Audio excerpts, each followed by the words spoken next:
Apa sih itu tren? Apa itu tren? Oke.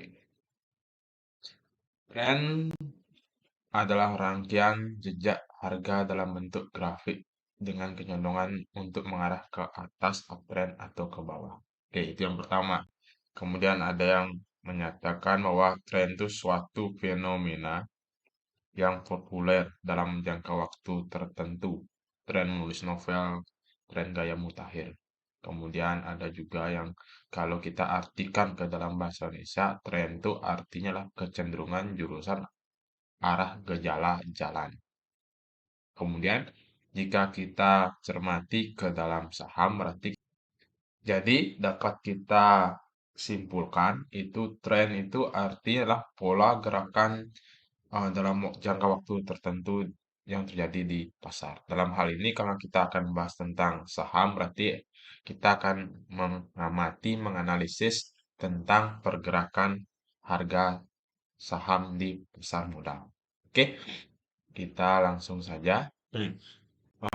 Ini teori yang kenal di technical analysis teknik, yaitu Dow teori. Jadi di Dow teori itu dibagi tiga trennya, yaitu yang pertama namanya uptrend atau tren naik. Bentuknya seperti apa? Bentuknya seperti pada gambar. Jadinya akan ada puncak atau high, kemudian ada low, ada high, kemudian ada high low atau akan ada puncak, kemudian ada lembah, ada puncak yang lebih tinggi, kemudian ada lembah yang lebih tinggi dari lembah sebelumnya. Ketika kita ketemu sahamnya secara eh, garis besarnya seperti ini, berarti kita bisa menyatakan bahwa saham itu sedang uptrend atau cenderung naik. Kemudian ada namanya downtrend. Downtrend inilah kebalikan dari uptrend. Jadi akan ada puncak atau high, kemudian ada lembah, kemudian ada lower high, artinya puncak yang lebih rendah dari puncak sebelumnya, kemudian ada lower low, lembah yang lebih rendah dari lembah sebelumnya. Oke. Kemudian terakhir itu ada namanya sideways.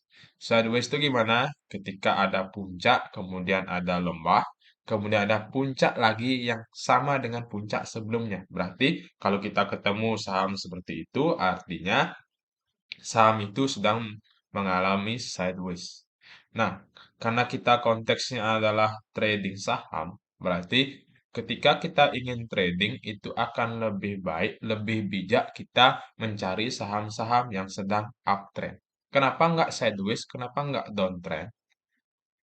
Sideways artinya sahamnya itu bergeraknya itu di rentangan harga di suatu harga seperti yang kita gambar ini. Jadinya karena kita ingin mendapatkan keuntungan yang maksimal, ketika bentuk sahamnya seperti ini, kita tidak akan mendapatkan keuntungan yang maksimal. Boleh saja ketika kita mengambil saham di sideways itu ketika sahamnya itu rentangan harga high dan low-nya itu cukup tinggi. Jadi kita bisa ambil di harga low, kemudian kita jual di harga high. Boleh. Yang mungkin agak sulit kita trading itu adalah ketika kita ketemu saham downtrend. Jadi akan ada saham turun, kemudian naik lagi, kemudian turun lagi. Turunnya itu kadang kita nggak tahu lower low-nya sampai mana. Kemudian naiknya itu mungkin nggak akan lewat dari high sebelumnya. Tapi kebanyakan, termasuk saya sendiri, ketika ketemu saham downtrend itu seperti punya keinginan untuk menaklukkan. Dalam artian seperti ini. Saya ingin beli saham di harga terendah, kemudian kita jual di saham tertinggi. Harapannya kita lah kita bisa menemukan saham yang sedang patah tren. Artinya sahamnya turun, kita ketemu di harga titik bawahnya yang sebelum dia naik ke atas. Nah, tapi kenyataannya di saya sendiri mungkin saya buat video ini untuk mengingatkan diri saya sendiri bahwa ketika saya trading di saham downtrend itu saya lebih banyak cut loss. Contohnya 2 bulan lalu saya cut loss saham IRA, IRRA. Kemudian kemarin saya cut loss saham LPKR. LPKR atau LPCK lupa. Antara dua itu. Jadi seperti itu. Makanya ketika kita ingin trading saham, lebih bagus kita mencari saham-saham di uptrend. Dan kita coba bisa ambil di low yang pertama. Atau mungkin agar lebih valid itu bisa kita ambil di higher low-nya yang kedua. Jadi seperti itu. Makanya untuk selanjutnya ini kita akan lebih bahas tentang uptrend, saham-saham yang uptrend, contoh saham uptrend dan apa yang harus kita lakukan ketika ketemu saham-saham yang menyentuh higher low atau trend lainnya. Ya, oke. Kita lanjut saja. Uptrend. Contohnya saham BBNI atau Bank Negara Indonesia. Kita kan ketemu saham seperti ini saham dari, nah ini saya bilang, saya selalu punya harapan mengambil saham, mengambil harga di sini. Tapi pada kenyataannya, saya lebih banyak cut loss. Oke, cara gampangnya, kita ketemu saham seperti ini adalah kita buat dulu trading line-nya. Kita buat dulu trading line-nya, dari sini kita tahu nih, berarti di sini artinya nanti ada ketemu dua low dan kita bisa simpulkan bahwa ini sedang uptrend. Oke, karena akan ada ketemu low, kemudian ada high, kemudian ada high, higher low, kemudian kita ketemu higher high. Oke, jadi di sini bisa kita nyatakan bahwa saham ini sedang uptrend. Apakah berlanjut uptrend? Jadi ingat, saham yang naik tidak akan terus naik. Saham akan turun, tidak akan terus turun. Saham yang sideways tidak akan terus sideways. Pasti ada akan fasenya dia akan turun atau naik. Tugasnya kita adalah mencari. Ketika kita ketemu saham seperti ini, misalkan sekarang BBNI di Jumat kemarin di tanggal di tanggal 23, video ini saya buat di tanggal 24, di tanggal 23 eh, BBNI menyentuh tren lainnya, menyentuh di harga 39325. Apa kita saatnya kita beli? Kan itu jadi pertanyaannya. Apakah dia akan lanjut uptrend atau dia akan patah? Jadi setelah kita ketemu saham seperti ini lanjutannya. Ini contoh saham di Bank Panin, Bank Pen Indonesia. Oke, kita tarik garisnya, trend line-nya. Nah, di sini hati-hati ketika dia saham menembus, ketika dia saham itu menyentuh trend line-nya, ada kemungkinan dia naik, ada kemungkinan dia turun. Nah, berarti kita ketemu sahamnya itu seperti ini, berarti udah artinya sinyal jual. Artinya patah tren. Trennya patah. Agak riskan ketika kita membeli saham di garis tren lainnya. Terus, kapan harus kita beli? Kemudian, apa yang harus kita lakukan? Apa yang harus kita lakukan ketika kita membeli saham di tren lainnya atau saham yang menyentuh tren lainnya? Ingat, kita harus punya planning. Ketika ini patah, apa yang harus saya lakukan? Yang harus dilakukan ya jual. Untuk jualnya itu di berapa persen patahnya itu balik lagi ke toleransi masing-masing orang. Misalkan kalau saya 5%, kalau udah turun 5% dan saya anggap ini sahamnya kurang menarik dari segi tren lainnya, saya akan jual. Atau mungkin saya pernah diamkan di saham 10% dengan harapan naik. Untungnya naik. Untungnya. Tapi itu jarang. Ketika sahamnya sudah patah tren, maka ada kemungkinan untuk naik itu ada, tapi lebih sering saya lihat itu turun, lanjut turun. Oke, jadi itu lebih ke psikologi, lebih ke mental teman-teman, makanya perlu trading plan-nya. Trading plan-nya seperti apa? Silakan disiplin di sana. Ketika dia patah trennya berapa persen, toleransi teman-teman apakah 1%, 2%, 5%, atau saya seperti saya kemarin pernah 10%, itu silahkan.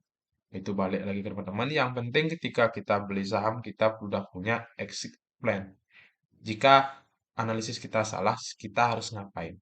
Berapa persen harus toleransi kita terhadap kerugian yang harus kita tanggung. Mungkin itu.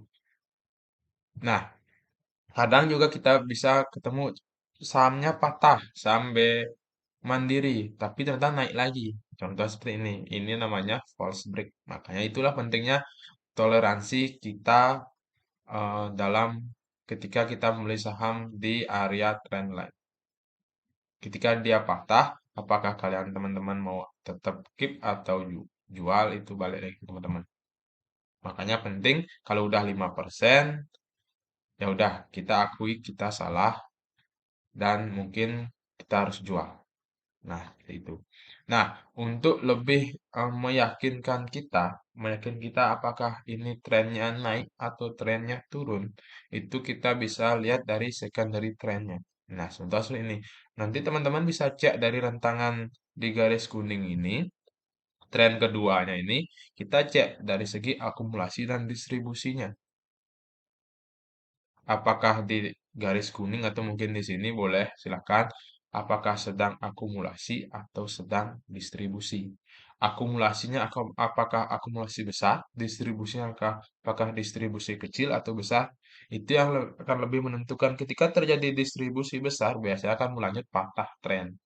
Akhirnya turun sebelum dia naik lagi. Nah, seperti itu. Makanya penting juga kita mengecek apakah terjadi akumulasi atau distribusi. Nah, untuk akumulasi dan distribusi sudah pernah saya bahas di video sebelumnya. Silahkan bisa klik link yang di pojok kanan atas atau nanti saya akan tuliskan di deskripsi. Apa itu akumulasi, apa itu distribusi. Oke, jadi banyak analisis yang perlu kita lakukan sebelum kita mengambil saham itu. Sebelum kita yakin bahwa ini sahamnya sepertinya akan naik, kecenderungannya akan naik. Jika patah, ya udah, akui kita salah, kita harus cut loss dan kita coba di saham yang lain. Oke, kemudian kesimpulannya, yang pertama, carilah saham yang sedang tren. Kemudian kedua, cek akumulasi dan distribusinya di secondary trendnya. Kemudian lebih aman beli saham saat mantul di garis trendline. Artinya ketika kita ingin beli saham itu biarkan dia mantul 1% atau 2% yang kita bisa berasumsi bahwa emang inilah dia nggak akan patah trennya. Dan ketika dia mantul itu mungkin dengan diikuti dengan volume yang besar. Jadi dari sana kita bisa yakin bahwa saham ini sepertinya akan cenderungnya naik atau uptrend. Kemudian, buatlah exit plan jika analisis kita salah atau trennya patah. Selalu, ketika kita berbicara trading, yang pertama kita pikirkan adalah kita beli saham. Ketika dia turun lebih dari 5%, kita harus jual. Atau mungkin toleransinya 3%, ketika turun lebih dari 3%, kita harus jual. Itu balik masing-masing teman-teman sendiri. Oke. Kemudian ingat investasi gunakan uang dingin sehingga kita tidak punya beban yang terlalu besar agar ketika trading itu lebih nyaman dan aman. Akhir kata, saham mengandung risiko dan seluruhnya menjadi tanggung jawab pribadi. Kami di sini memberikan sebuah pandangan tidak wajib untuk diikuti. Mungkin sekian untuk video singkat kali ini. Jika ada tambahan bisa ditulis di kolom komentar. Akhir kata saya ucapkan terima kasih. Ingat di like, subscribe, dan komen. Oke, sekian untuk video kali ini. Sampai berjumpa di video selanjutnya. Selamat pagi.